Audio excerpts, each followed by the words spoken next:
The blue waters of Kepler 442b had turned red. Elder Keith floated near the surface of what was once called the sacred pool, watching the crimson stain spread across her dying world. Above her the sky burned with angry orange light as their sun threw deadly fire into space. The temperature has risen another degree, said Midden, her youngest advisor. His bioluminescent patches flickered with worry, bright blue pulses.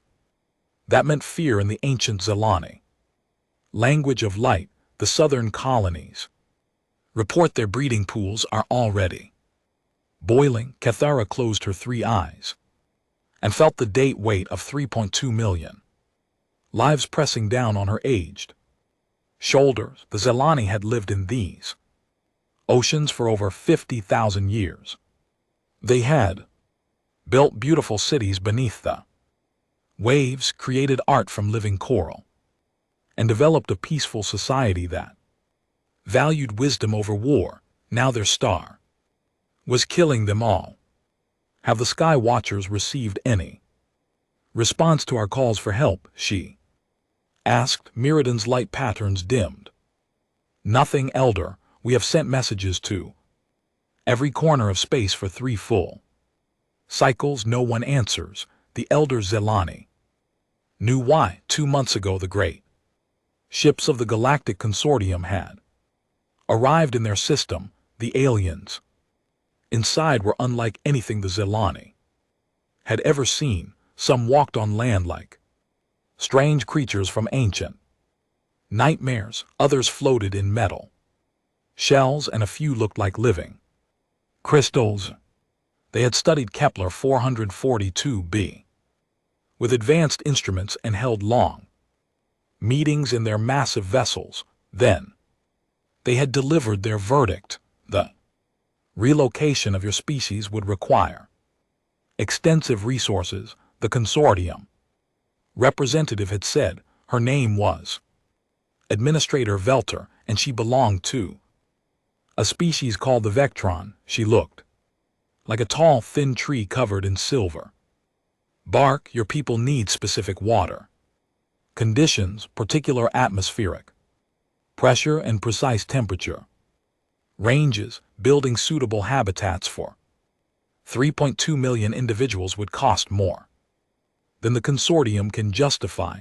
Cathara had tried to explain that the Zelani had valuable knowledge to offer. They understood ocean currents better than any species in the galaxy. Their bioluminescent communication system was more complex than most alien languages. They had mastered the art of living in harmony with their environment for millennia. These skills have limited application in modern galactic society. Had replied coldly. We will preserve samples of your genetic material and cultural records for future study. This is the best outcome we can provide. And then they had left. The mighty galactic consortium, with all their advanced technology and vast resources, had written off an entire species because helping them would cost too much. A young messenger swam quickly toward the sacred pool, his lights flashing urgent patterns. Elder, the Sky Watchers have detected something. Cathara felt a flutter of hope in her heart. Another consortium ship. No, Elder, something different, something smaller. The Sky Watchers station sat on a floating platform in the middle of the great ocean. When Cathara arrived, she found the technicians gathered around their instruments, their bioluminescent patches glowing with excitement and confusion. Show me, she commanded. Lead technician Zethan activated the viewing screen. The image showed a single vessel moving through space toward their world. It was much smaller than the consortium ship, sleek and white with strange markings on its hull. It sent us a message, Elder. Zethan said in our own language. He played the recording, a voice spoken, accented but clear. Zelani, this is Captain Sarah Chen of the Earth vessel Endeavor's dream. We received your distress call. We are coming to help. The room fell silent after months of being ignored by the galaxy's most powerful civilizations. Someone had finally answered their cry for help. Earth whispered, Murden, I have never heard of this species. Nor have I, Cathara admitted, but they are coming. That is what matters. The human ship arrived 3 days later. Captain Sarah Chen was unlike any alien the Zelani had ever encountered. She was small compared to most galactic species, with strange fur on the top of her head and skin the color of desert sand. Her eyes were brown and warm, and when she smiled, she showed white teeth. We're here to help, she said simply as she stood in the specially built, water-filled meeting chamber aboard her ship. Tell us what you need, Cathara studied this strange alien captain. The consortium had sent dozens of officials, all asking about costs and benefits and strategic value. This human asked only how to help. Our world is dying, Cathara explained. Our star grows unstable. The radiation is poisoning our water and heating our atmosphere. We need to evacuate 3.2 million of my people, but we require very specific conditions to survive. Captain Chen listened carefully as Keith described the Zelani's needs. They required salt water with precise mineral content. The temperature had to stay within a narrow range. Atmospheric pressure needed to be exactly right, or their breathing would fail. That's challenging, Captain Chan admitted. Our ship can maybe take 500 of your people at most, and even then, we'd need to modify our cargo holds extensively. Cathar felt her hope begin to fade. Even these helpful humans could only save a tiny fraction of her people. But Captain Chen continued, we're not giving up. My crew is already working on solutions, and we're going to call for more help. Over the following days, Cathara watched in amazement as the humans threw themselves into the rescue effort with incredible energy. Dr. James Okafor, their scientist who studied alien life, worked around the clock to understand Zelani biology. Engineer Rosa Martinez began tearing apart sections of their ship to build water-filled chambers. Communications officer Liu Wei sent messages to every human ship in space, asking for assistance. Why are you doing this? Cathar asked Captain Chin during one of their planning sessions. The consortium said, we have no strategic value. Helping us gives your people nothing in return. Captain Chen looked puzzled by the question. Does it matter? You need help. We can provide some help. That's enough, but surely your people must consider costs, benefits, practical concerns. Oh, we do, the captain said with a small smile. My superiors back on Earth are probably having fits about the expense and the risk, but that's not really the point, is it? When someone is drowning, you don't stop to ask if saving them will be profitable. You just pull them out of the water. This simple statement amazed Cathura. The most advanced civilization in the galaxy had calculated that saving the Zelani wasn't worth the effort. These humans, who seemed to have far less advanced technology, never even thought to make such calculations. Dr. Okafor made an interesting discovery during his studies of Zelani biology. The bioluminescent organs that allowed them to communicate with light could also process certain types of dangerous Radiation, in fact, they could neutralize several forms of cosmic radiation that were deadly to most other species, including humans. This is remarkable, he told Captain Chen. The Zelani aren't just survivors. They're natural radiation processors. They could be incredibly valuable for deep space exploration and hazardous environment cleanup.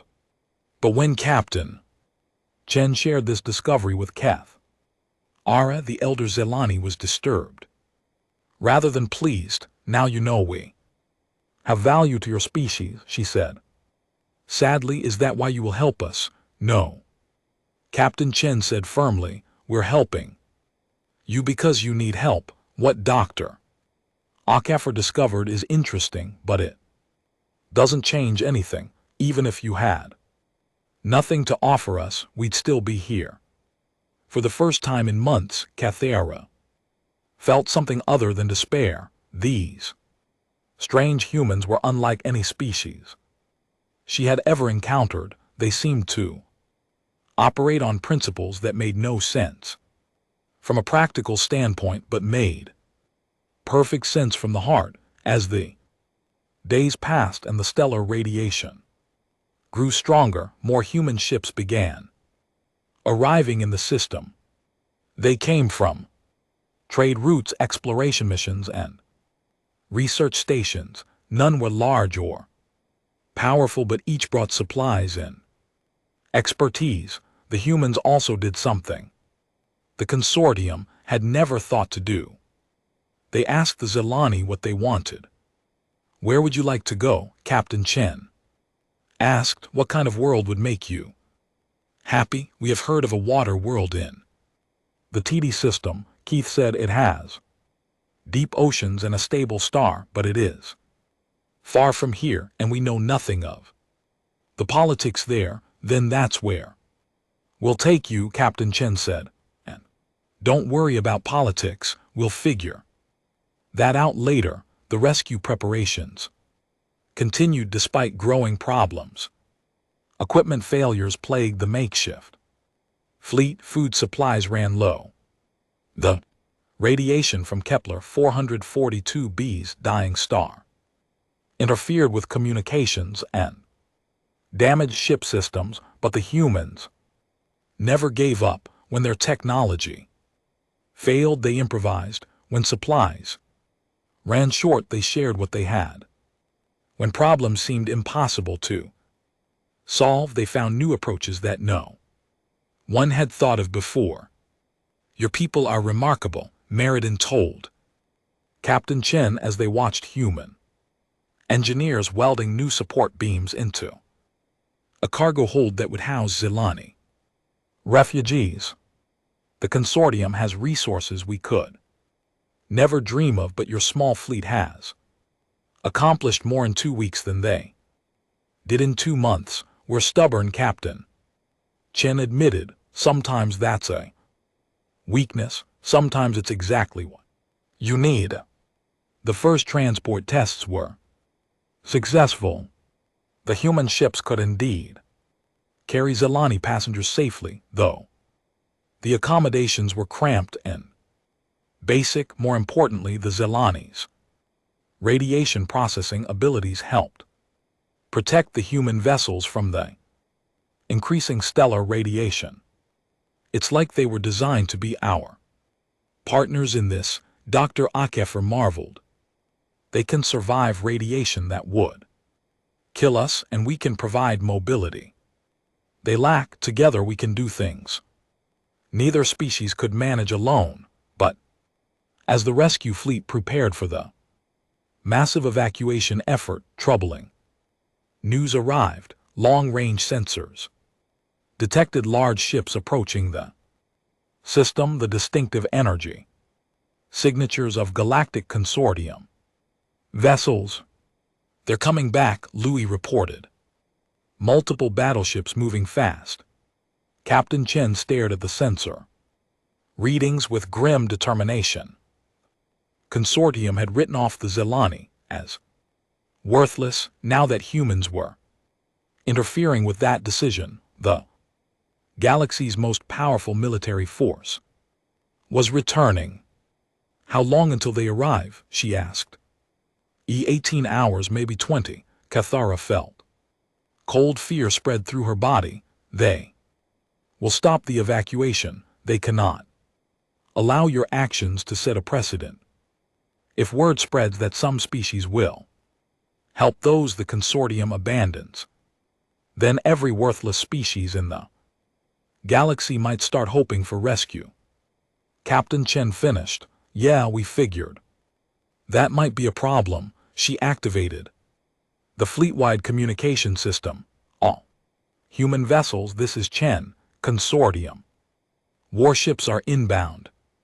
We have less than 20 hours to get as many Zelani as possible off this world before things get complicated.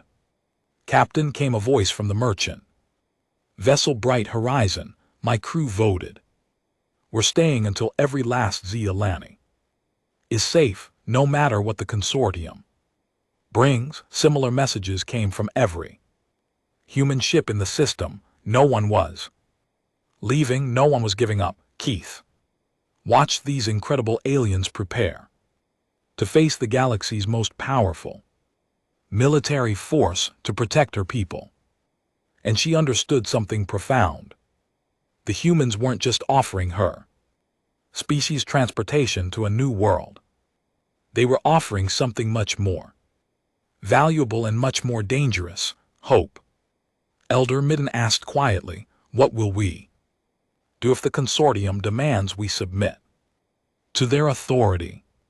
Keith's bioluminescent patches blazed with fierce determination. We stand with those who stood with us.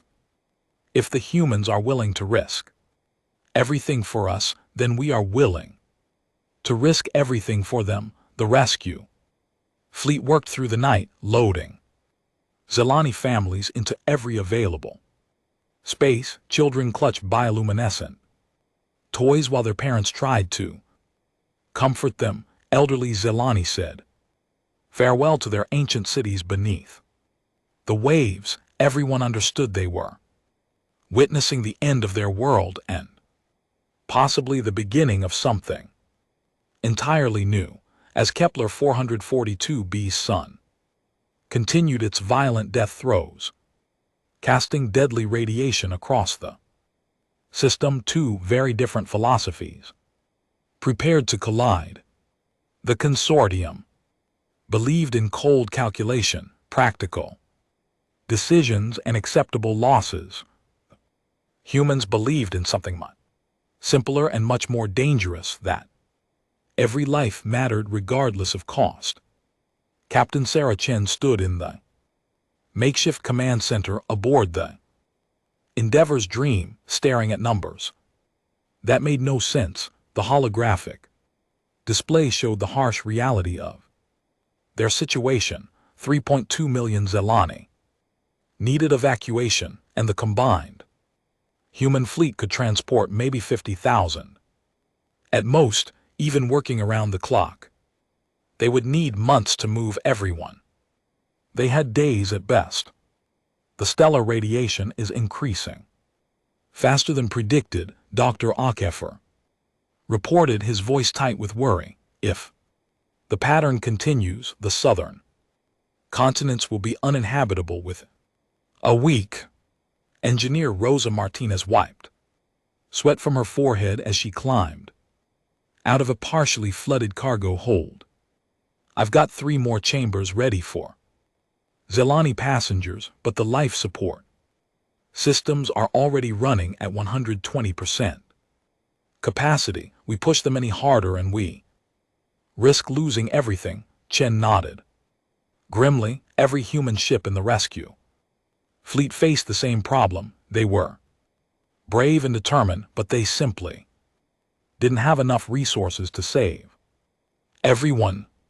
Captain Communications Officer Louis called out, I'm receiving a transmission from Earth Command, Priority Alpha. Encryption. Chen's heart sank. She had been dreading this moment. Put it through to my cabin. Privately. Admiral Harrison's weathered face appeared on her personal communication screen minutes later. His expression was stern, and Chen could see other high-ranking officials in the background. Captain Chen, what the hell do you think you're doing, sir? We responded to a distress call from a species the Galactic Consortium has already evaluated and dismissed. Harrison interrupted. Do you have any idea what kind of diplomatic nightmare you're creating? The consortium has filed formal complaints about human interference in their decisions. Chen felt anger building in her chest. Sir, we're talking about 3.2 million lives, people who will die if we don't help them, people who are not our responsibility, Admiral Harrison replied coldly. Chen, you're a good officer, but you're thinking with your heart instead of your head. Humanity has spent decades building relationships with the consortium. We can't throw that away for one dying species. What if it were Earth? Chen asked quietly. What if it were humans the consortium decided weren't worth saving? Harrison's face softened slightly, but his voice remained firm. That's not the situation we're dealing with. Your orders are simple, Captain. Collect whatever scientific data you can about the Zelani, then withdraw immediately. The consortium is sending ships to manage the situation, and if I refuse, then you'll be relieved of command and court-martialed when you return to Earth. If you return to Earth. Harrison leaned forward. Sarah, be smart about this. Don't destroy your career over aliens you've known for a few days. The connection ended, leaving Chen alone with an impossible choice: follow orders and abandon the Zelani to die, or defy Earth command and lose everything she had worked for her entire life. She found her senior officers gathered in the main briefing room an hour later. Word had already spread through the ship about Earth's position. So what are we doing, Captain? Martinez asked bluntly. Chen looked around the table at faces she had served with for 3 years. Dr. Akafor, the scientist who had given up a comfortable research position to explore the unknown. Martinez, the engineer who could fix anything with spare parts and determination. Louis, the communications specialist who spoke 7 languages and still struggled with small talk. Lieutenant Commander James Park, her first officer, who had turned down promotion twice to stay with this crew. Earth Command wants us to abandon the Zelani, she said. Simply, they're concerned about diplomatic relationships with the consortium. And what do you want to do? Park asked. I want to save every Zelani life we can, but that means defying direct orders. It means ending all of our careers. It probably means we'll never see Earth again. The room fell silent. Chen waited, knowing she couldn't make this decision alone. Whatever they chose, they would all have to live with the consequences. Dr. Akafor spoke first. I've been studying the Zelani bioluminescent communication system. It's the most complex natural language I've ever encountered. They can express concepts that most species need paragraphs to describe with simple light patterns. Losing that knowledge would be a tragedy. It's not about the knowledge, Martinez said quietly. I've got 3 kids back on Earth. Little Maria just started school, but if I go home and tell them I left people to die because it was inconvenient to save them, what kind of father does that make me? Louis nodded. I joined the exploration service to find new life and learn about different species. Doesn't matter much if I let The first species that needs real help.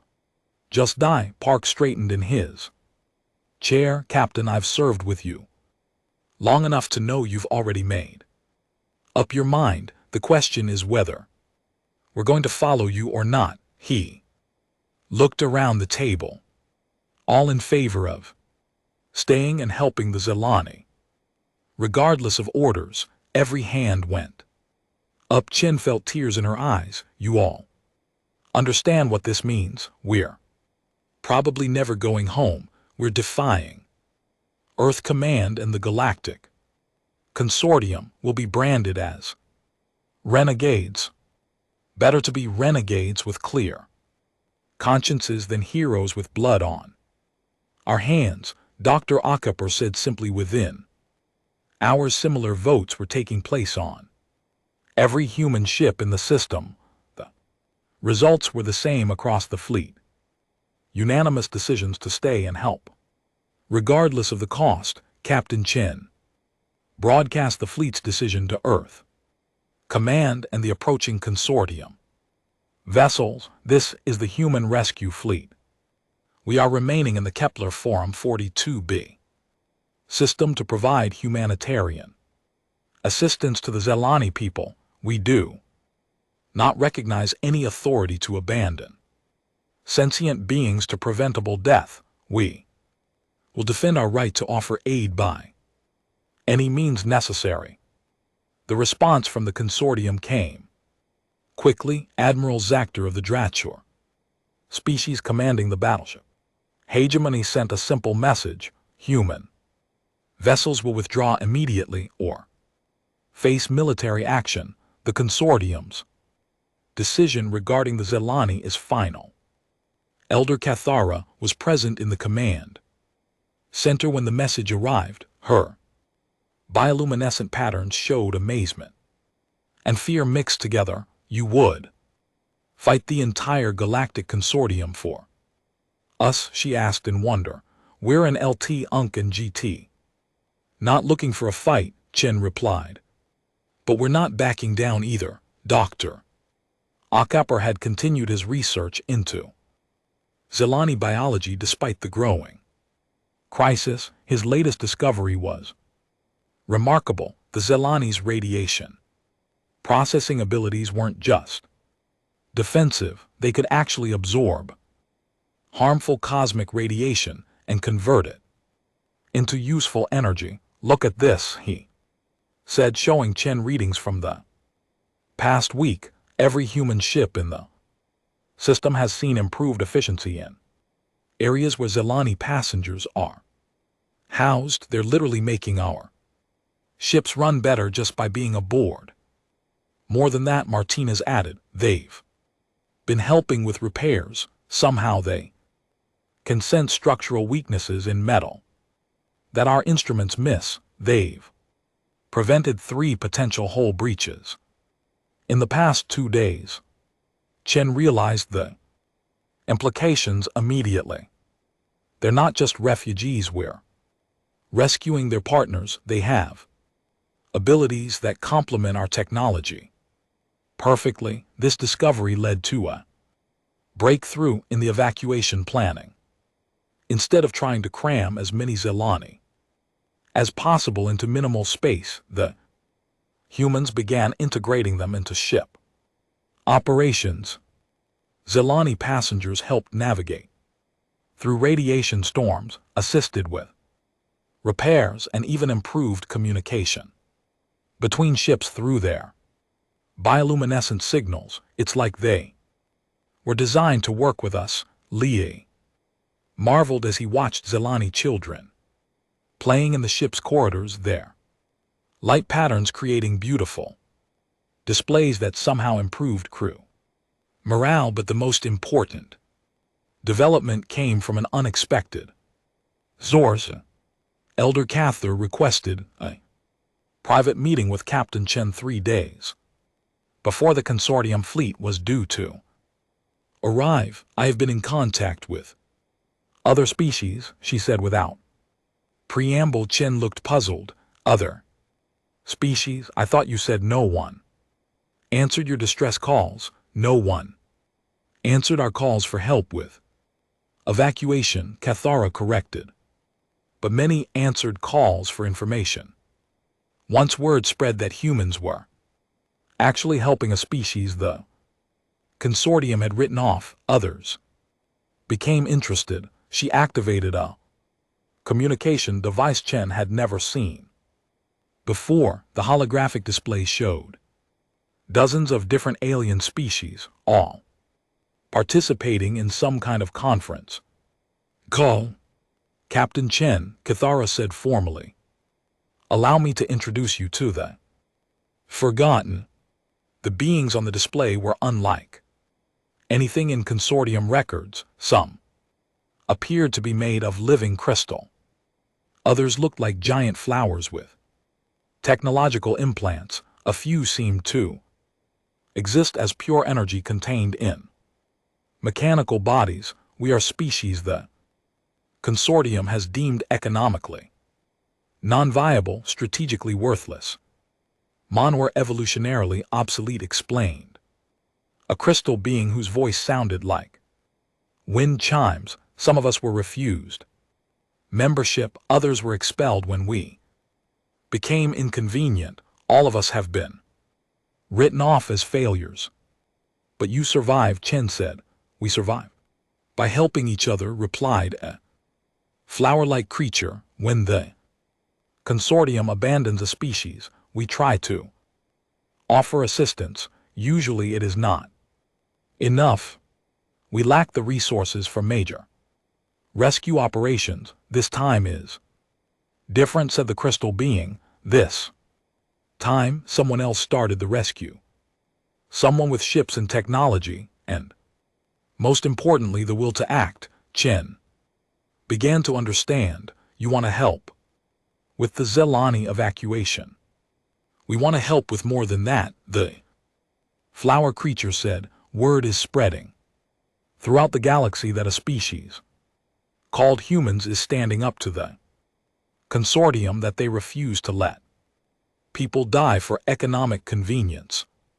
Species that have been hiding in fear are beginning to hope. Over the following days, ships began arriving in the Kepler 442b system from across the galaxy. They were unlike anything Chen had ever seen, crystalline vessels that seemed to grow rather than being built, organic ships that pulsed like living hearts, and energy-based craft that looked like captured stars. The Vorin arrived first. Their crystal ships were fragile but incredibly fast, and they had sensor technology that put consortium equipment to shame. They had been rejected by the consortium as too fragile for military service and too slow for commercial use. The Ashanti came next, their biomechanical vessels resembling giant insects. They were nomadic traders who had been expelled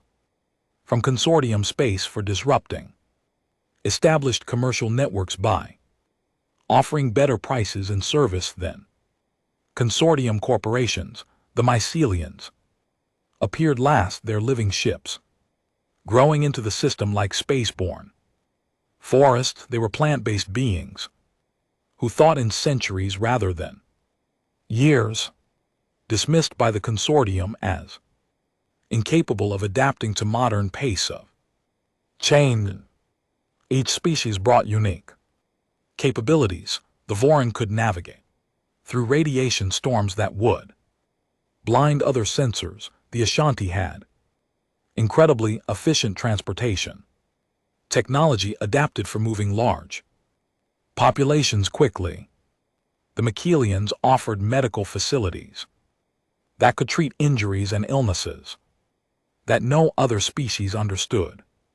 This is incredible, Dr. Akefer told Chen as they watched the growing fleet of unusual vessels. Each species has abilities the consortium dismissed as worthless, but together they're more capable than any consortium fleet I've ever seen. Captain Chen found herself commanding not just a rescue mission, but a revolution. Species that had been scattered across the galaxy by consortium policies were coming together. For the first time, they shared technology, resources, and most importantly, hope. The consortium is going to see this as more than just interference, Lieutenant Commander Park warned. They're going to see it as an existential threat if word spreads that their rejects are successfully working together. Then every species they've ever written off might start demanding better treatment. Chen finished. Yeah, I figured that out too. Elder Cather watched the preparations with amazement. You have created something beautiful here, Captain Chen, but also something very dangerous. Sometimes those are the same thing, Chen replied. The evacuation accelerated dramatically with the new arrivals. Orthan sensors identified safe passage routes through the intensifying radiation. Ashanti transport pods moved Zelani families efficiently between ships. Mycelian biohips provided healing sanctuaries for those suffering from radiation exposure, but most importantly, the Zelani were no longer just refugees being rescued. They had become active participants in their own salvation, using their unique abilities to help coordinate the massive operation. We need to move faster, Dr. Akepper reported urgently. The stellar activity is accelerating. Our latest models show the star could go supernova weeks earlier than predicted. Chen nodded grimly. They had managed to evacuate nearly 800,000 Zelani in the past week, but that left more than 2 million still in danger. And now the consortium fleet was only 2 days away. Captain Lee called out, I'm receiving a transmission from the lead consortium vessel.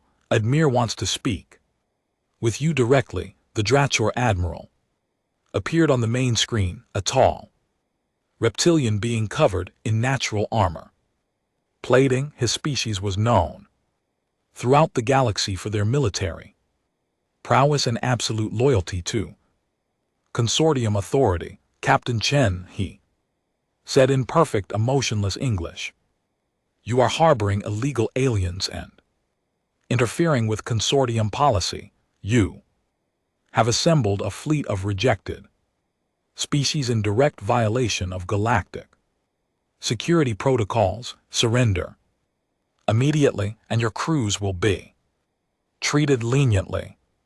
Chen stepped forward. Admiral Zactor, we are conducting humanitarian rescue operations for a sentient species facing extinction. We have committed no crimes except refusing to let people die. The Zelani were properly evaluated by consortium authorities and found to be non-viable for relocation assistance. Your interference sets a dangerous precedent that threatens galactic stability. The only thing threatening galactic stability is a system that writes off entire species because helping them costs too much, Chen replied. Admiral Zetar's reptilian features showed no emotion. You have 24 hours to disperse this illegal gathering and withdraw from the system. After that, we will enforce consortium authority by any means necessary. The transmission ended, leaving the command center in tense silence. Well, Martinez said finally, at least now we know where we stand. Chen looked around at her mixed human alien crew. They had started this mission with a simple goal: save as many lives as possible. Now they faced the most powerful military force in the galaxy, commanding a fleet of species the universe had forgotten. All ships, she announced over the fleet-wide channel. This is Captain Chen. The consortium has given us an ultimatum. Abandon the Zelani or fight. I want every captain to put it to a vote with their crew. This isn't just about rescue anymore. This is about whether the strong have the right to decide who lives and who dies. The responses came back within hours. Not a single ship voted to withdraw. The forgotten were no longer willing to be forgotten. And the humans who had started it all were ready to stand with their new allies against impossible odds. Elder Kithara's bioluminescent patterns blazed with fierce pride as she made an announcement to every Zelani on every ship. For 50,000 years we have lived in peace. Beneath our oceans we have never known war, never raised weapons against other beings, but those who stand with us in our darkest hour have shown us a new way to be strong. Tomorrow we do not hide. Tomorrow we fight for our right to exist. The stage was set. In less than 24 hours, a ragtag fleet of humans and galactic rejects would face the might of the consortium military. The battle would determine not just the fate of the Zelani, but whether compassion or calculation would define the future of the galaxy. Admiral Zar stood on the bridge of the hegemony, studying the sensor readings with growing confusion. The reports from his scouts made no sense. Instead of the small human fleet they had expected to find, the Kepler 442b system was filled with dozens of vessels from species that shouldn't exist. Confirm these readings, he ordered his sensor officer. Confirmed. Admiral, we have identified Vorthon crystal ships, Ashanti biomechanicals, mycelian growth vessels, and at least 6 other species classified as extinct or expelled from consortium space. Zetar's clawed hands gripped the command rail tighter. In his 40 years of military service, he had never seen anything like this. The species filling the system were failures, evolutionary dead ends, economic disasters, strategic liabilities that the consortium had rightfully abandoned. They should have died out quietly in the dark corners of space, not gathered together in some impossible alliance. How many ships total, he asked. Over 200, sir, and more are arriving every few hours. The Dramor admiral felt something he rarely experienced: uncertainty.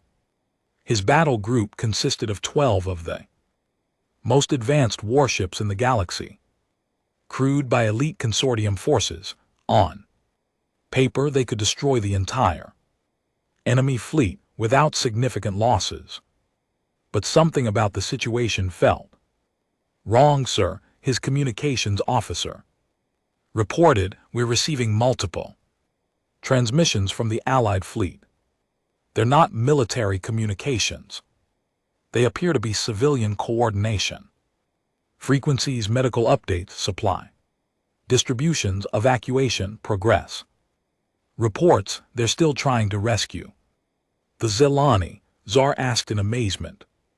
Yes, sir, even with our fleet bearing down on them, they're continuing evacuation operations. Zir tried to understand the tactical thinking behind such a decision. Any competent military commander would have abandoned the rescue operation to focus on defensive preparations. These aliens were either completely incompetent or operating under principles he couldn't comprehend. Captain Sarah Chen stood in the Endeavor's Dream Command Center, watching the consortium battle fleet take positions around the system. The enemy ships were beautiful and terrifying, sleek vessels bristling with advanced weapons, their hulls gleaming with energy shields that could deflect anything the human fleet might throw at them. They're not moving to attack.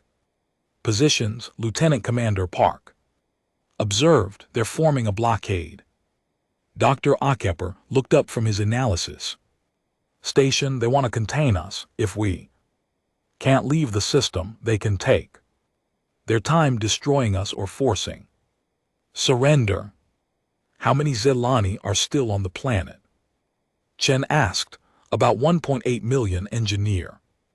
Martinez replied, we've been moving them faster than ever, but the radiation levels are making surface operations more dangerous every hour. Chen nodded grimly.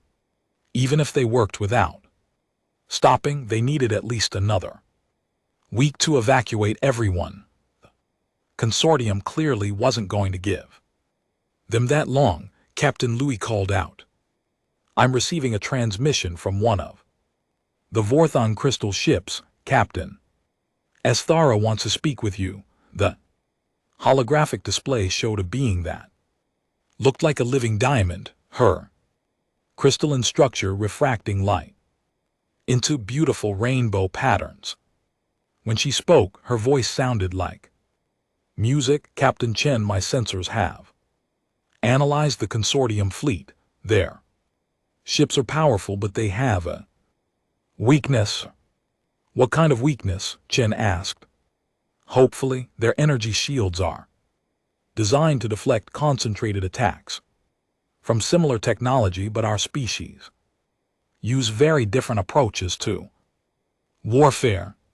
Fort Hand crystal resonance, Ashanti bioelectric pulses, mycelium, spore clouds, none of these work the way consortium weapons do. Park leaned forward with interest. You're saying their shields might not be effective against unconventional attacks?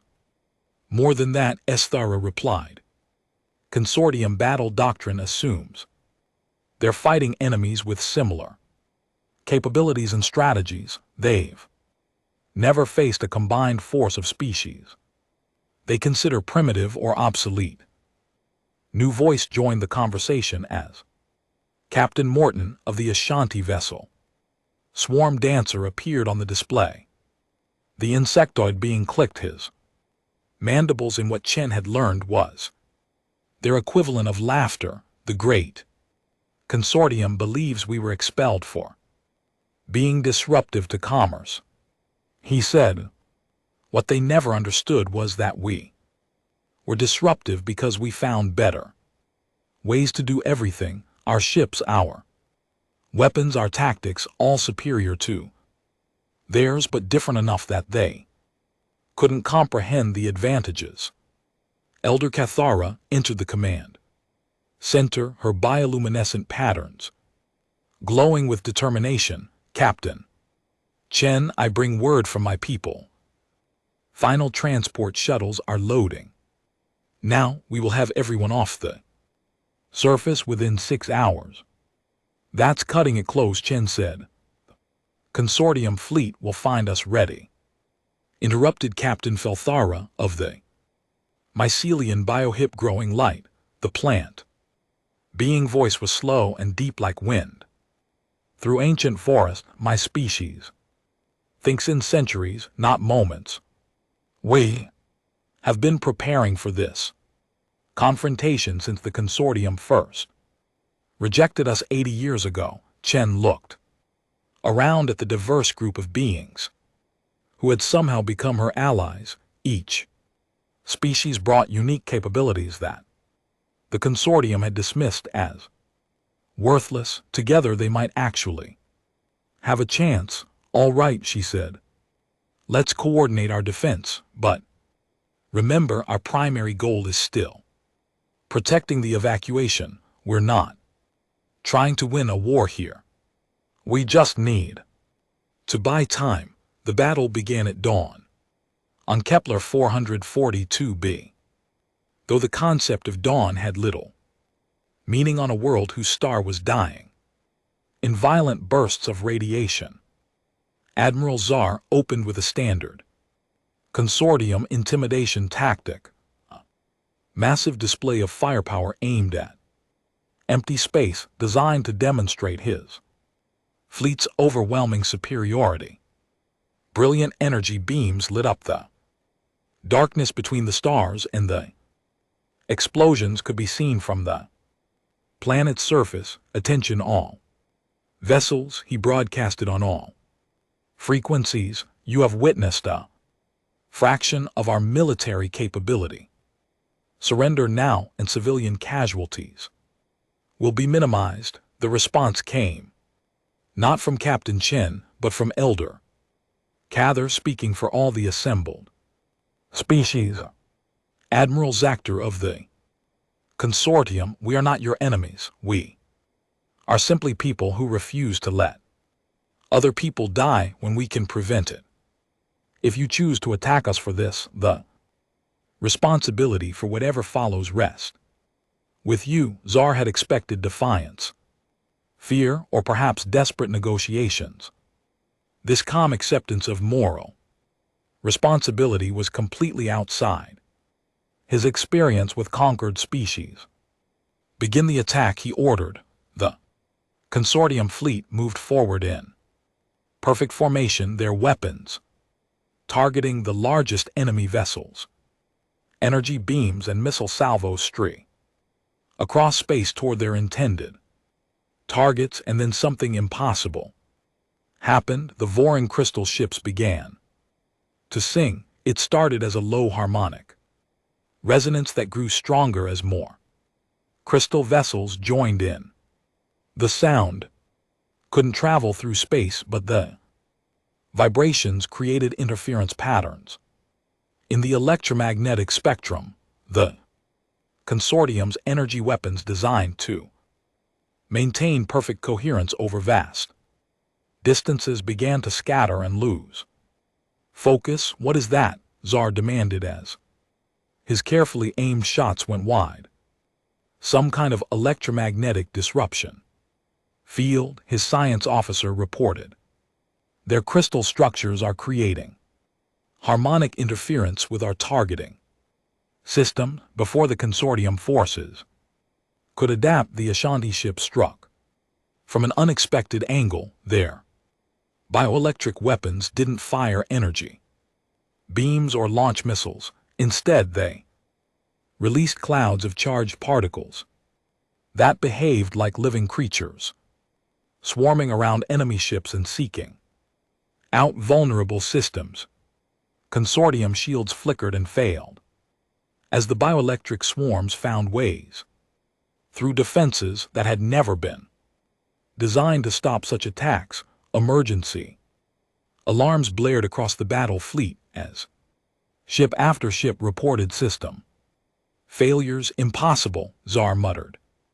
These are primitive species. They shouldn't have weapons that can penetrate our shields. The Mycelian ships attacked last, and their assault was the strangest of all. Clouds of what looked like space pollen drifted toward the Consortium vessels, seeming harmless and slow, but when the spores made contact with enemy hulls, they began to grow, spreading across armor plating like fast-moving rust. Sir, the organic material is eating through our hull, reported the captain of the destroyer. Relentless. It's some kind of metal consuming organism. Chen watched the battle from her command center in amazement. The species the Consortium had written off as failures were systematically dismantling the most advanced military fleet in the galaxy, using tactics no one had ever seen before. But the fight was far from over. Zector's forces began adapting to the unconventional attacks, adjusting their shield frequencies and weapon targeting system. The Consortium's technological superiority was still overwhelming, and they had the advantage of numbers. Captain Dr. Akepper called out urgently. Zelani transport ship Morning Tide is under attack. A Consortium fighter squadron broke through our lines. On the main screen, Chen watched in horror as small, fast Consortium fighters pursued a lumbering transport filled with Zelani Refugees, the transport shields were failing under repeated hits and its engines were damaged. Thousands of innocent lives hung in the balance. Oh. Ships protect the transports, she ordered, but the nearest Allied vessels were minutes away. That's when the Zelani themselves entered the battle. Elder Cathara had been coordinating the evacuation from a command ship in orbit around the dying planet. As she watched the fighters closing in on the defenseless transport, she made a decision that would change everything. All Zelani vessels, she broadcast on the bioluminescent communication network. Remember what these strangers have done for us. They stood with us when we had no hope. Now we stand with them. The Zelani didn't have warships or advanced weapons. What they had were hundreds of small vessels, research craft, cargo haulers, maintenance pods, scattered throughout the system, and they had abilities the consortium had never encountered. Every Zelani ship in the system suddenly blazed with bioluminescent light, but this wasn't communication or celebration. The light was focused, concentrated, turned into a weapon no one had expected.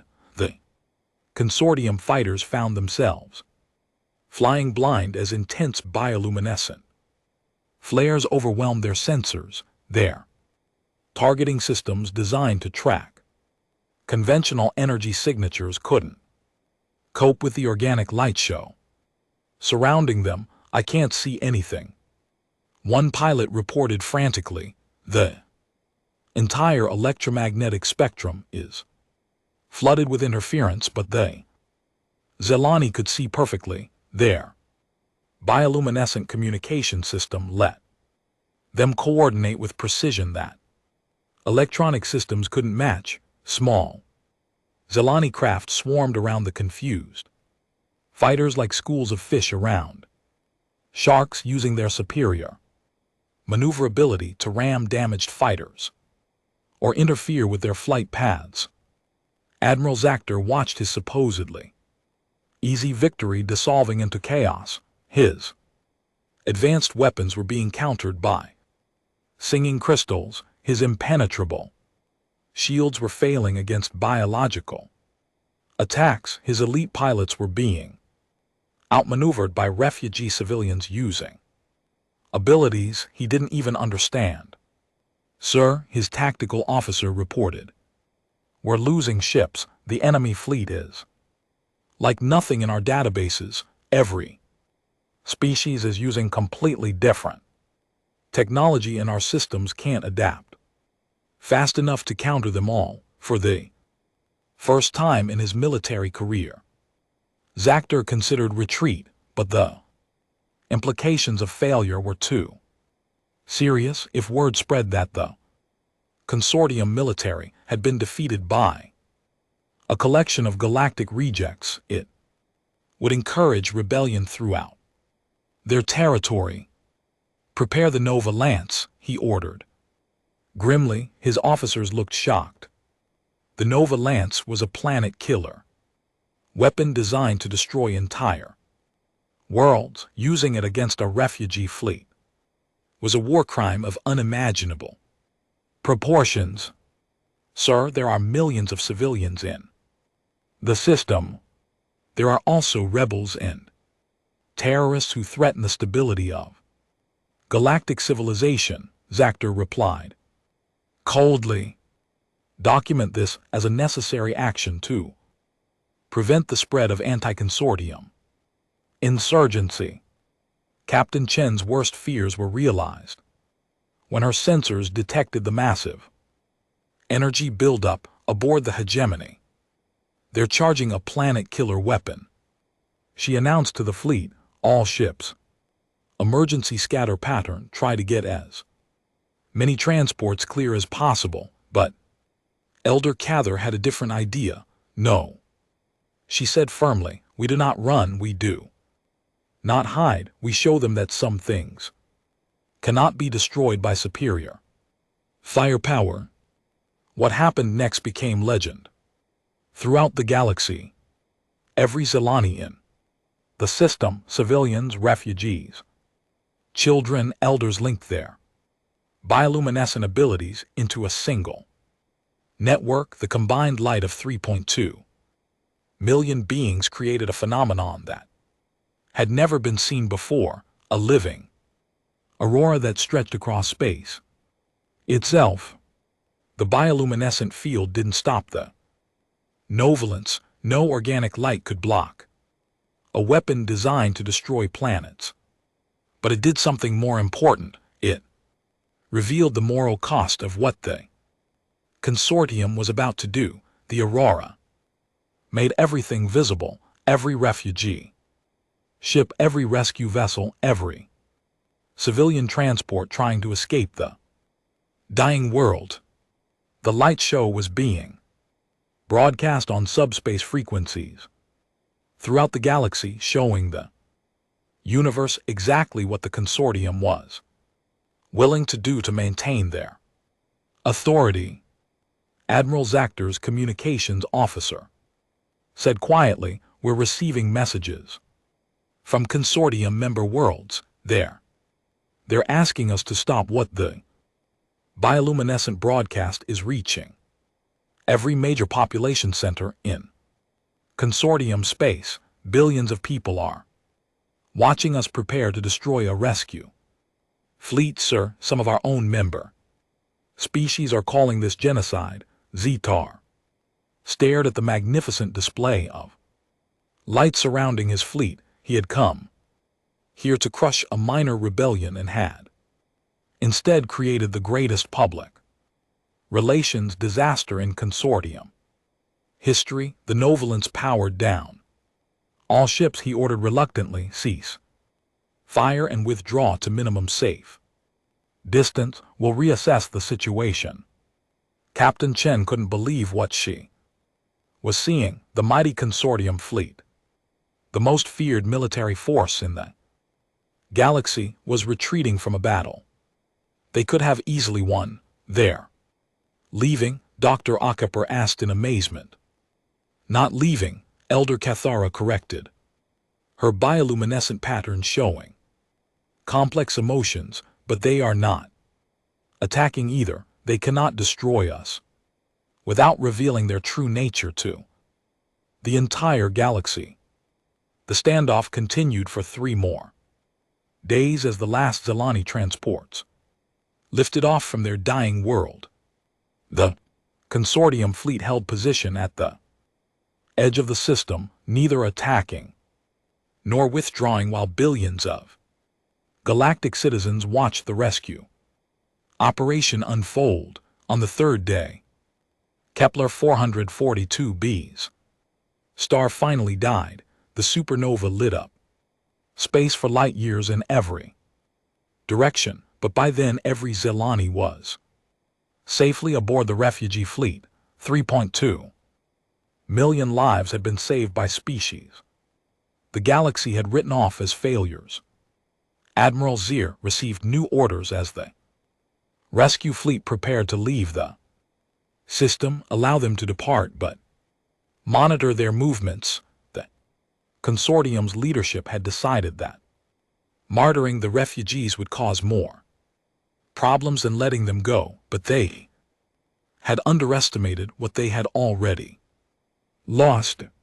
The bioluminescent broadcast of the rescue operation had inspired species throughout the galaxy. The forgotten were no longer content to hide in the shadows, and the rest of the universe had seen that even the mighty consortium could be forced to back down when confronted with moral courage. As the combined fleet of humans and their allies prepared to jump to hyperspace, Captain Chen realized they had started something that could never be stopped.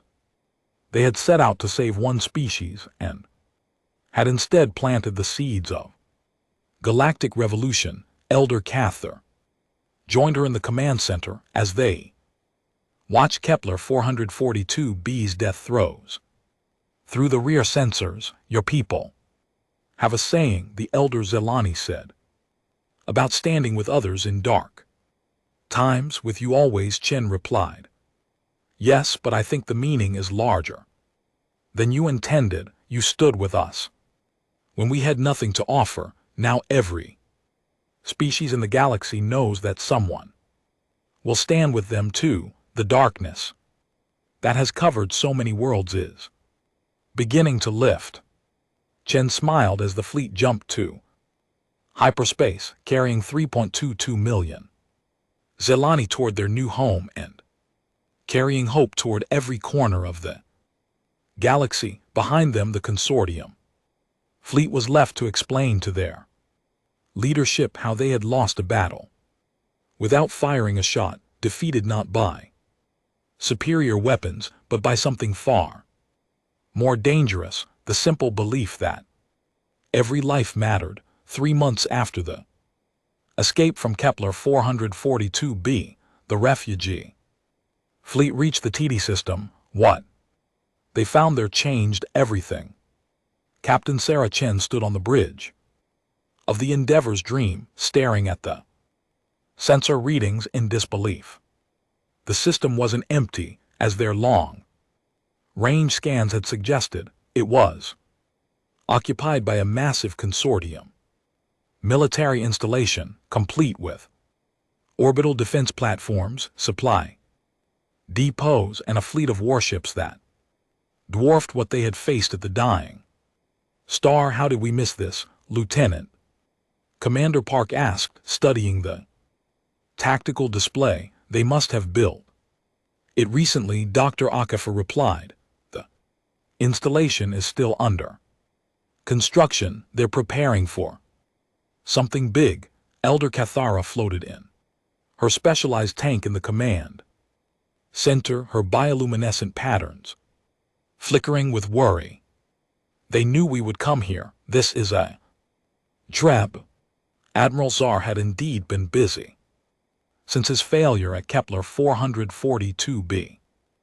The humiliation of being forced to retreat from a battle he could have won had cost him his position, but his replacement, Admiral Vexen, was even more ruthless. The new Dramor commander had spent months preparing for the refugees' arrival. Attention, human vessel, Vexen's voice crackled across all frequencies. You are entering restricted consortium space with illegal aliens and stolen technology. Surrender immediately or be destroyed. Chen looked around at her mixed crew of humans and allies. The past months had forged them into something more than a rescue fleet. They had become a family, bound together by shared purpose and mutual respect. What do you think? She asked the group. Captain Esthira of the Vorthon Crystal ship Harmony's edge appeared on the communication screen. My people have analyzed their defenses. This installation was built specifically to counter our abilities. They have studied recordings of our previous battle and designed countermeasures. The same is true for us, added Captain Morton of the Ashanti vessel, Swarm Dancer. Their new shields can adapt to bioelectric attacks. Their weapons have been modified to disrupt our flight patterns. Chen felt a cold weight in her stomach. The consortium had learned from their defeat and prepared accordingly. This time there would be no surprise tactics or unconventional weapons to level the playing field. Captain Dr. Akafor said quietly, we're outnumbered at least 5-1. Their technology has been specifically upgraded to counter our capabilities.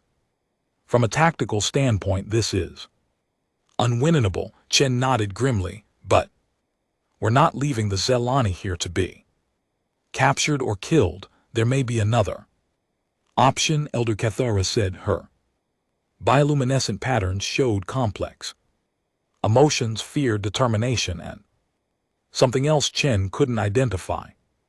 What do you mean? The consortium believes they understand our capabilities based on what they observed at Kepler 442b, but they do not understand what my people have learned from working with your species and our other allies over the following hours. As the refugee fleet held position at the edge of the system while the consortium forces prepared their attack, Elder Cathara explained what the Zelani had discovered living and working alongside humans and the other rejected species had changed them. Their bioluminescent abilities had always been powerful, but isolation had limited their potential. Now connected to technology and minds they had never imagined, they were evolving rapidly. We can do more than create light patterns, Cathara explained to the assembled fleet commanders. We can interface directly with your computer systems, enhance your weapons, strengthen your shields, but it will require complete trust between our species. Captain of the mycelian biohip growing light leaned forward with interest. You're proposing a true symbiosis, not just cooperation, but integration. The risks are enormous, warned Captain Esthara. If the integration fails during combat, we could lose ships, crews, everything. Chen considered the proposal they were facing impossible odds against an enemy that had prepared specifically to defeat them. Conventional tactics would lead to certain destruction, but this was something the consortium could never have anticipated. How long would you need to establish the connections? She asked. 6 hours for basic integration, Cathara replied. 12 for full symbiotic bonding. Chen looked at the tactical display showing the overwhelming consortium forces. We don't have 12 hours. They'll attack long before then. Then we do what humans do best, Engineer Martinez said with a grin. We improvise under pressure. The next few hours saw the most remarkable transformation in galactic military history. Salani technicians worked alongside human engineers, Voron scientists, Ashanti pilots, and mycelian healers to create something entirely new, hybrid vessels that combined the best abilities of multiple species. Zelani bioluminescent networks were integrated into human computer systems, creating ships that could think and react with organic intuition. Voron crystal resonance technology was combined with Ashanti bioelectric systems and mycelian organic growth patterns to create weapons that defied conventional physics. But the most important change was in the crews themselves. Humans found their reflexes sharpened by Zelani neural interfaces. Zelani discovered their bioluminescent abilities amplified by human determination. The other species experienced similar enhancements, as if proximity to humanity somehow made everyone more than they had been before.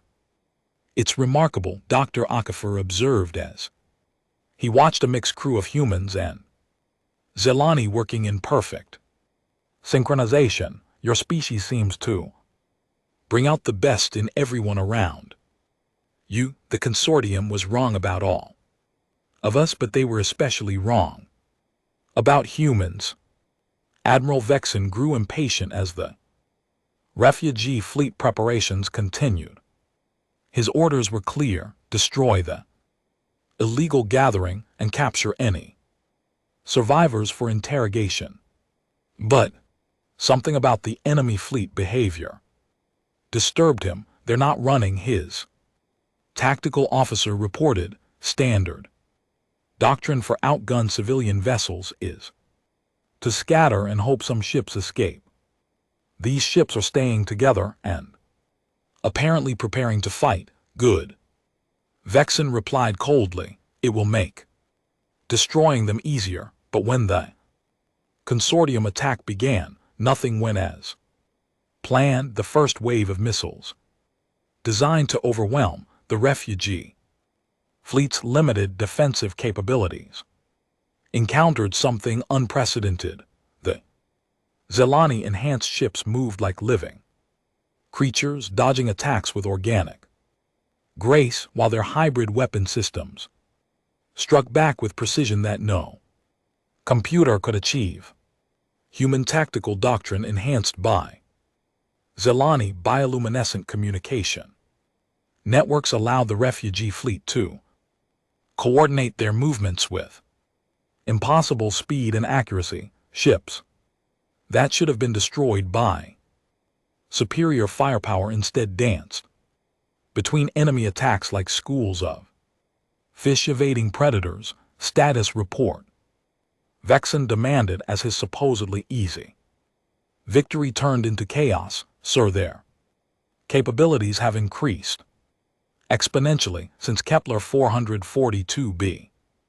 They're using some kind of organic technological hybrid system that our analysts can't classify." On the Endeavor's dream, Captain Chen felt the ship respond to her thoughts as if it were an extension of her own body. The Zelani integration had created a connection between captain and vessel that was both startling and natural.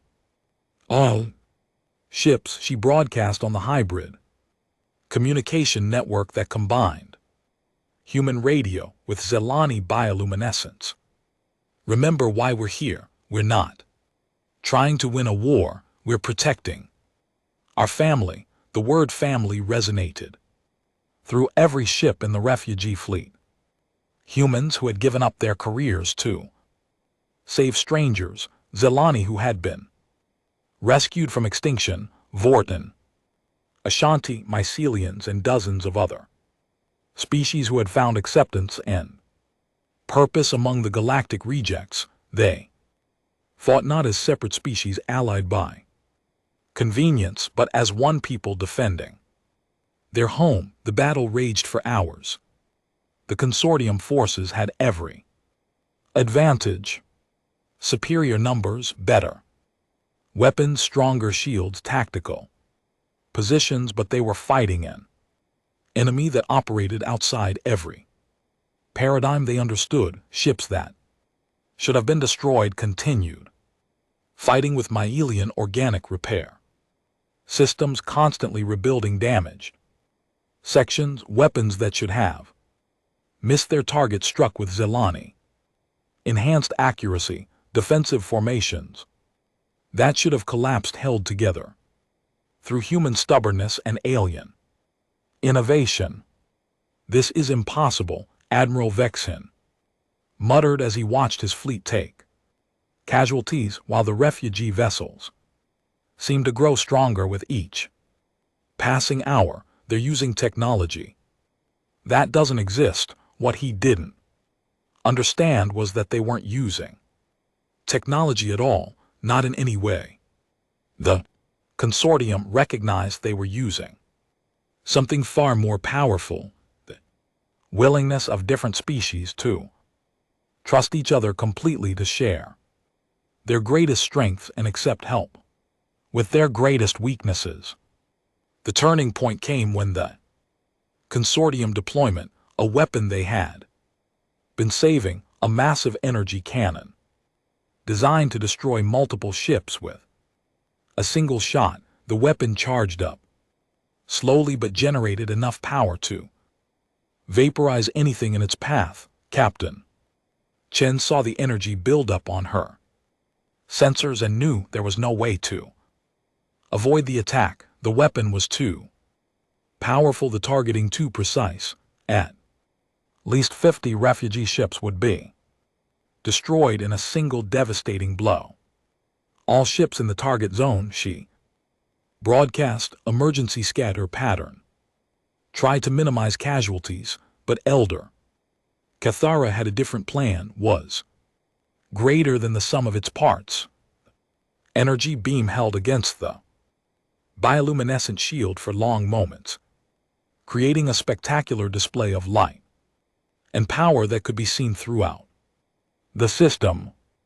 Then slowly the beam began to bend, redirected by the living shield back toward its source. The consortium flagship Dominion barely had time to raise emergency shields before its own weapon struck it, the massive dreadnought, designed to be invulnerable to any attack, was crippled by the reflection of its own power. Admiral Vexen found himself in command of a damaged flagship, facing an enemy that had just demonstrated the ability to turn his most powerful weapons against him. For the first time in his military career, he felt something approaching fear.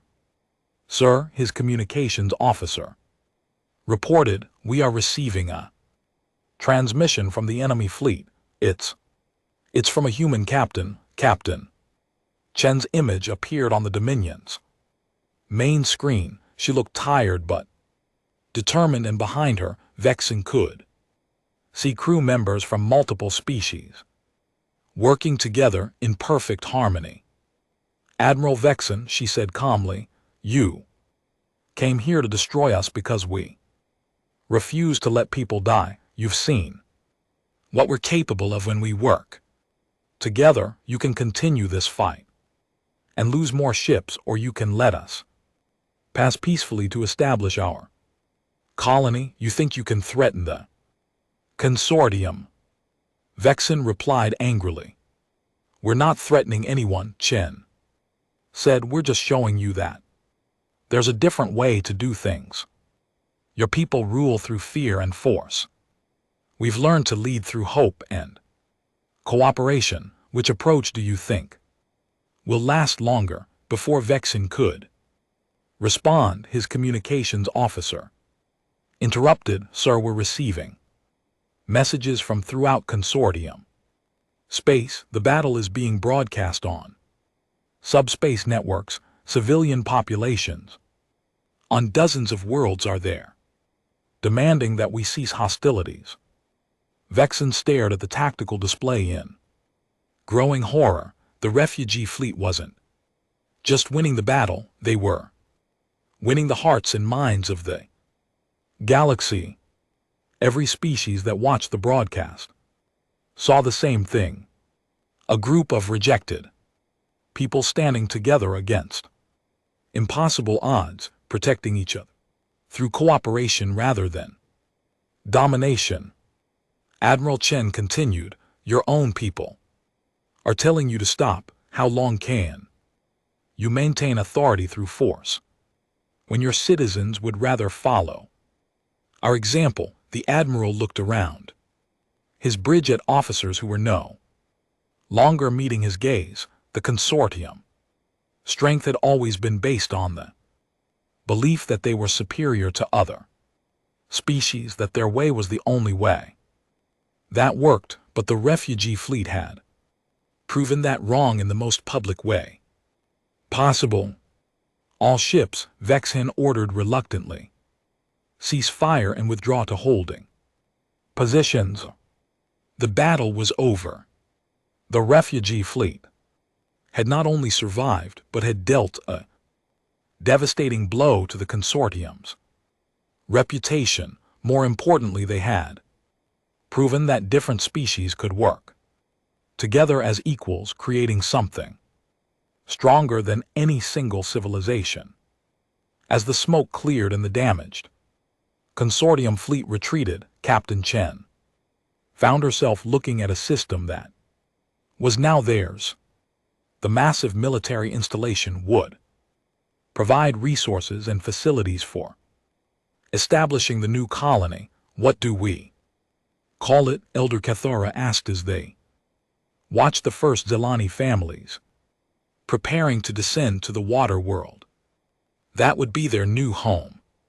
Chen smiled as she watched children from a dozen different species playing together in the ship's corridors, their different forms of communication, creating a beautiful symphony of light, sound, and motion.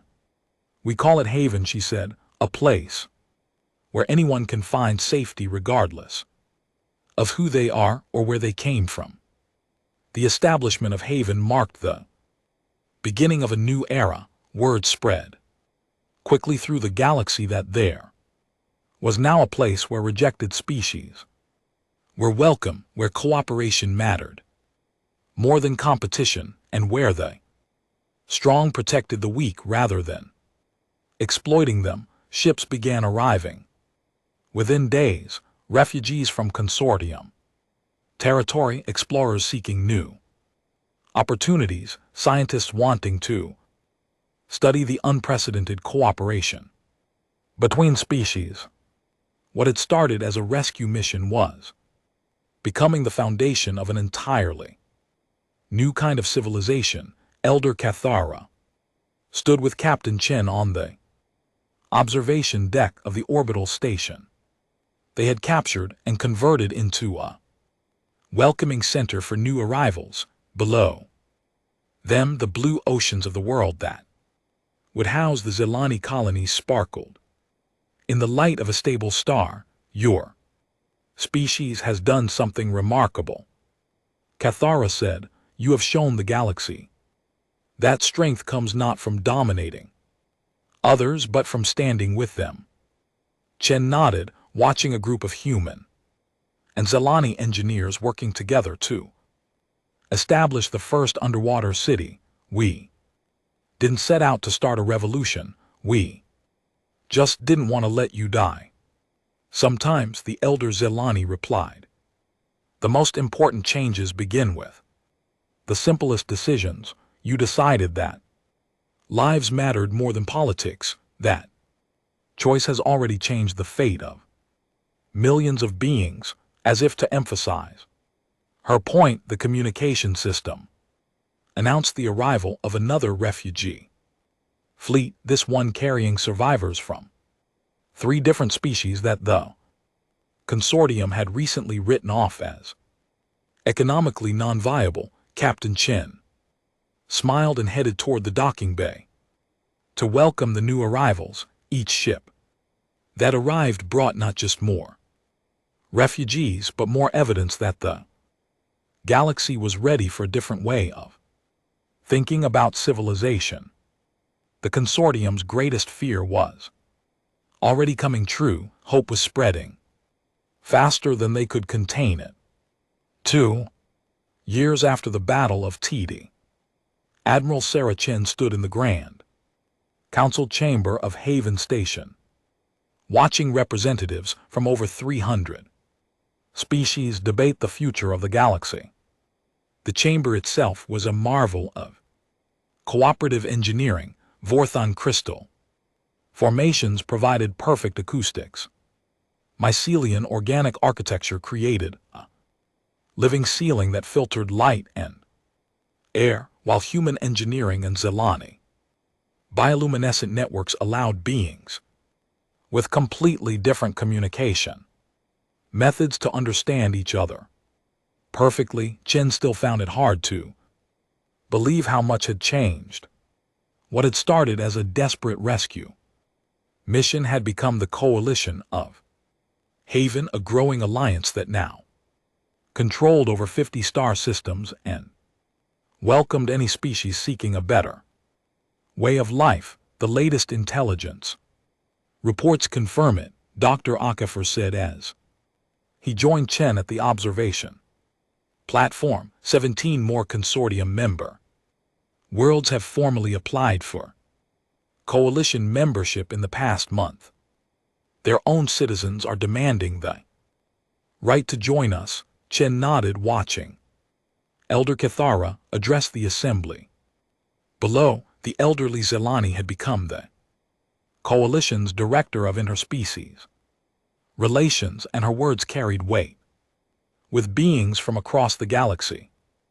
My friends, Cathara was saying, her bioluminescent patterns translating instantly into dozens of languages. We gather today not as conquerors or liberators, but as proof that different Peoples can choose to stand together. Each world that joins us does so freely, seeking the same things we all sought: dignity, respect, and the right to live without fear. The applause that followed came in many forms: clapping hands, harmonic tones, light patterns, chemical releases that created colorful clouds in the air. Each species expressed approval in their own way, yet the message was universal. Captain Velara of the Mycelians rose to speak next. Her slow, deep voice commanded attention as she addressed the Assembly's most pressing concern. The consortium has issued another ultimatum. They demand we cease accepting new member species and return all stolen territory to their control. They give us 30 standard days to comply, or they will launch what they call a final solution to the coalition problem. Worried murmurs rippled through the chamber. Everyone knew what that meant. The consortium was preparing for total war. How many ships do they have? Asked Captain Morton of the Ashanti, his insectoid features showing concern. Intelligence estimates over 2,000 vessels, replied General Martinez, the former engineer who had become the coalition's military coordinator, including 12 planet killers and at least 50 dreadnoughts equipped with the latest anti-coalition technology. The numbers were staggering. Despite their growth, the coalition could field perhaps 600 ships, most of them converted civilian vessels with improvised weapons. By any reasonable calculation, they were facing annihilation. What are our options? Chen asked the Assembly. Captain Esthara of the Crystal ship spoke first. My peoples, sensors have detected massive military buildups in 14 consortium core systems. They're not just preparing to attack us, they're preparing to destroy us completely. The same intelligence networks that brought us information about consortium troop movements also bring us other news, added Cathara. On 47 consortium world, civilian populations are organizing protests. They don't want their governments to wage war against people whose only crime was offering hope to the hopeless. Chen felt a familiar stirring of the stubborn determination that had gotten her into this situation in the first place. So we have two problems: a military force we can't defeat and a political situation that might not require defeat. What do you mean? Dr. Okafor asked. I mean, maybe we're approaching this wrong. We keep thinking about this as a war between the coalition and the consortium, but what if it's really a choice between two different ways of thinking about civilization?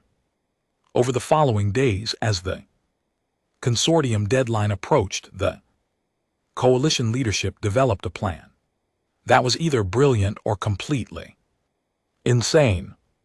Instead of preparing for military defense, they would go on the offensive, not with weapons but with ideas.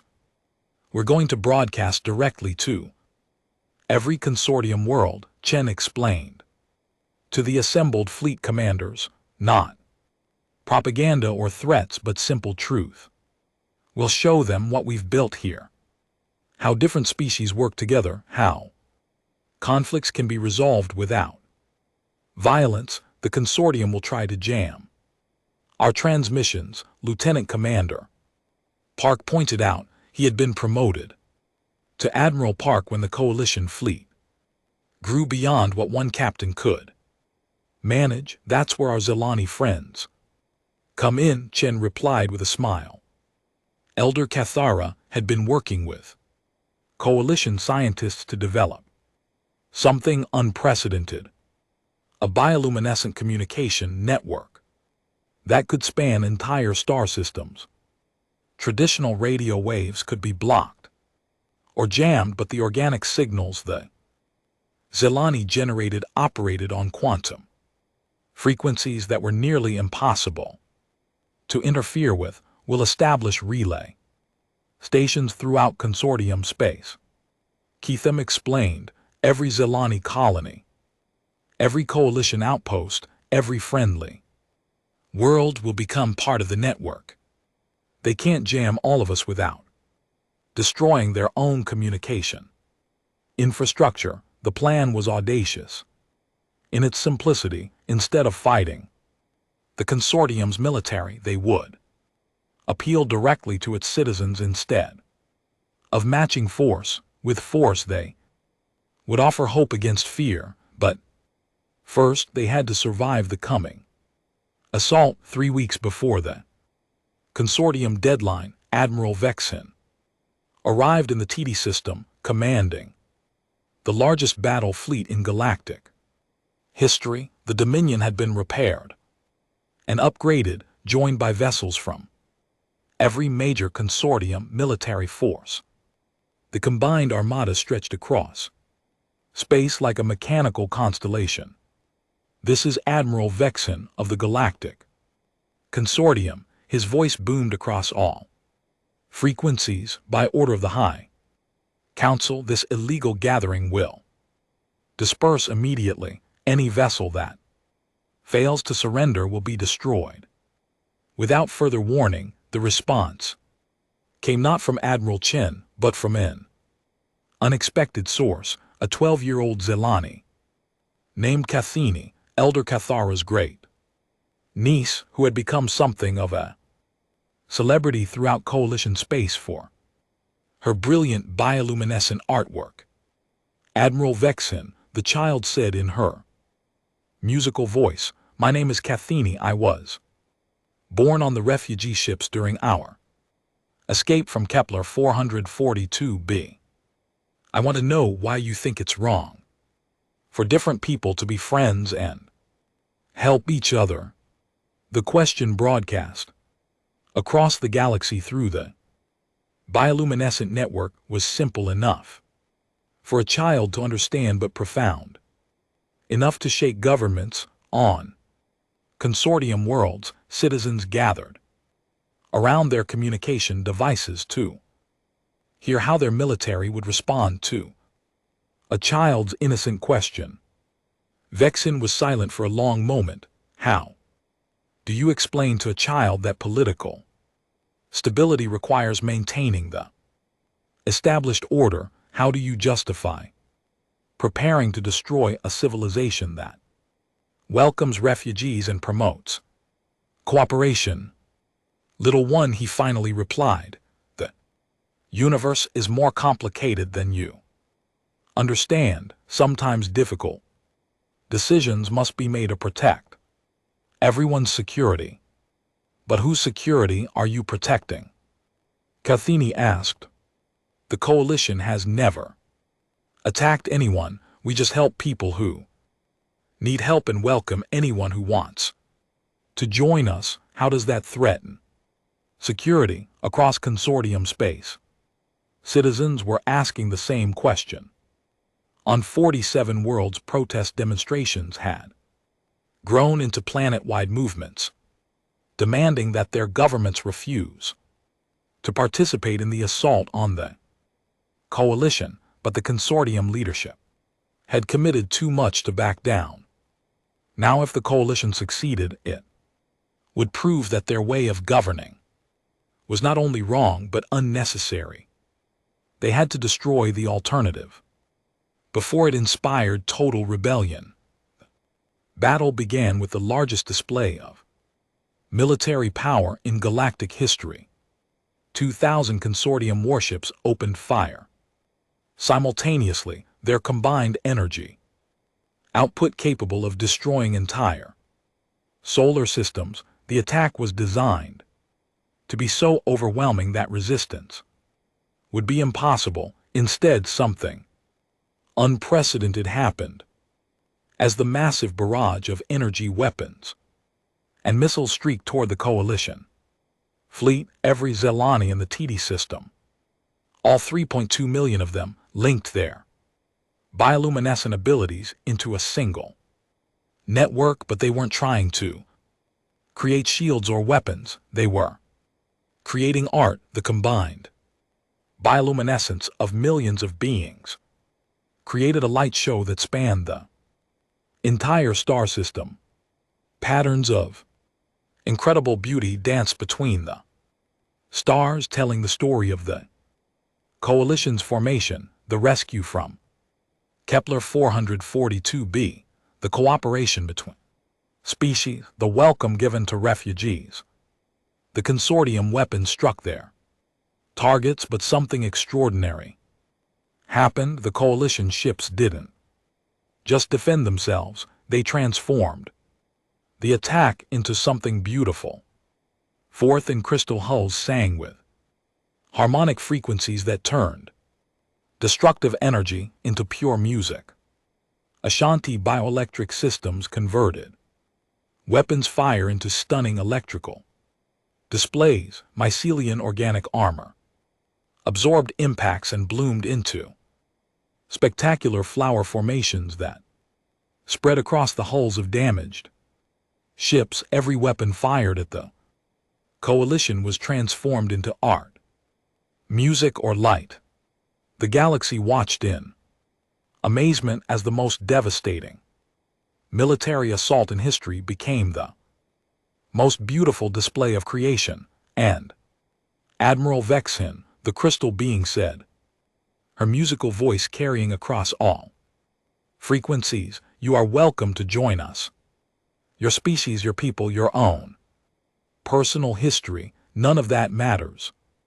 If you choose to stand with us instead of against us, we will welcome you with open arms." For a moment Vexin felt something he had never experienced. Doubt. What if the coalition was right? What if strength really did come from cooperation instead of domination? What if he had spent his entire life serving a system that was fundamentally wrong? But pride and conditioning ran too deep. "I'm a Drayor warrior," he replied. "I do not surrender to inferior species." "Then you misunderstand what we're offering," Elder Cathar said gently. "We're not asking you to surrender, we're asking you to come home." The final phase of the battle was brief and decisive. The handful of ships that remained loyal to Admiral Vexin found themselves hopelessly outnumbered by their own former allies, coalition vessels crewed by mixed species working in perfect harmony stood alongside consortium defectors who had chosen hope over fear. Admiral Vexin's flagship, the Dominion, fought alone against impossible odds until its weapons were disabled and its engines crippled. As rescue ships moved in to evacuate the crew, Vexin made one last desperate attempt to complete his mission. "If I cannot destroy you," he transmitted to the coalition fleet, "then I will deny you this victory." The Dominion's self-destruct sequence began, counting down. Its massive explosion, designed to take out every ship in the immediate vicinity. But the coalition response was immediate and coordinated. Mycelian bioships surrounded the doomed dreadnought, their organic hulls absorbing and containing the blast. Fourth-hand crystal vessels sang harmonies that disrupted the explosion's energy patterns. Human ships coordinated the rescue operation while Zelani bioluminescence guided evacuating personnel to safety. When the smoke cleared, the Dominion was gone, but every member of her crew had been rescued. Even Admiral Vexin found himself aboard a coalition medical ship, being treated by doctors from 6 different species working together to save his life. "Why?" he asked Admiral Chen when she visited him in the medical bay. "I tried to destroy you. Why save me?" Chen sat down beside his bed, looking tired but peaceful. Because that's what we do. We don't abandon people, even people who are our enemies a few hours ago, especially not them actually. Beekson stared at the ceiling, trying to understand a philosophy that made no sense according to everything he had been taught. The consortium will never accept this. They'll keep sending fleets until you're destroyed. Maybe, Chen admitted, but I don't think so. Want to know why? She activated a wall display showing subspace communication feeds from across the galaxy. On world after world, consortium citizens were celebrating the coalition's victory and demanding that their own governments adopt similar policies of cooperation and inclusion. Your attack didn't destroy us, Chen explained. It introduced us to the entire galaxy. Every species that watched the battle saw the same thing, a civilization that turns weapons into art, that welcomes its enemies as friends, that chooses cooperation over conquest. Most beings in the universe want to live that way. They just never thought it was possible. Over the following months, the transformation of galactic politics accelerated beyond anyone's imagination. Consortium member worlds began defecting unmasked, not through military conquest, but through simple choice. Species after species voted to leave the old system and join the coalition of Haven. The consortium leadership, faced with the collapse of their authority, finally requested formal negotiation. Prime Minister herself traveled to Haven Station for talks with the coalition leadership. What do you want? She asked Admiral Chen bluntly during their first meeting. Nothing you can't give freely, Chen replied. We want every species to have the right to determine their own fate. We want refugees to find welcome instead of rejection. We want cooperation to be more profitable than conquest. We want the strong to protect the weak instead of exploiting them. And if the consortium agrees to these principles, then the consortium becomes part of the coalition. We're not trying to destroy your government, Prime Minister. We're trying to transform it into something better. Velter studied the human admiral for a long moment. You realize what you're asking? You want us to abandon thousands of years of political structure, economic systems, military doctrine, everything that made us the dominant power in the galaxy. Yes, Chen said simply, because that dominance was built on the suffering of others and because we've proven there's a better way. The negotiations lasted for months, but the outcome was never really in doubt. With over half of their former territory already part of the coalition, the consortium leadership had no choice but to accept the new reality. The formal signing ceremony took place 1 year later in the same council chamber where the coalition had first debated how to respond to consortium threats. Representatives from over 800 species gathered to witness the creation of the Galactic Alliance of Free Worlds, a government based on voluntary association, mutual aid, and the radical idea that every sentient being had inherent worth. Elder Keith, now ancient but still vibrant, gave the closing address to the historic gathering. My friends, she said, her bioluminescent patterns creating patterns of incredible beauty throughout the chamber, we have accomplished something that many thought impossible. We have proven that different peoples can not only live together in peace but can create something greater than any of us could achieve alone. She paused, looking around at the incredible diversity of beings filling the chamber, humans and Zelani Vorin, and Ashanti, former consortium officials, and rescued refugees all working together as equals. But let us remember how this began. A small group of humans heard a cry for help from people they had never met, belonging to a species they knew nothing about. They did not ask what they would gain by helping. They did not calculate whether rescue would be profitable. They simply said, "We hear you, we're coming, we will not let you face this alone." The applause that followed lasted for nearly 10 minutes as hundreds of species expressed their approval in their own unique ways. When the ceremony ended, Admiral Chen found herself standing on the observation deck of Haven Station, looking out at the bustling spaceport that had become the heart of galactic civilization. Ships from hundreds of worlds came and went constantly, carrying trade goods, cultural exchanges, refugees seeking new homes, and explorers setting out to discover what lay beyond the known galaxy. Dr. Akefer joined her at the viewport, looking as amazed as ever by how their universe had changed. "Do you ever regret it?" he asked. "Giving up your career in the Earth fleet, becoming an outlaw, starting a revolution that changed the entire galaxy?"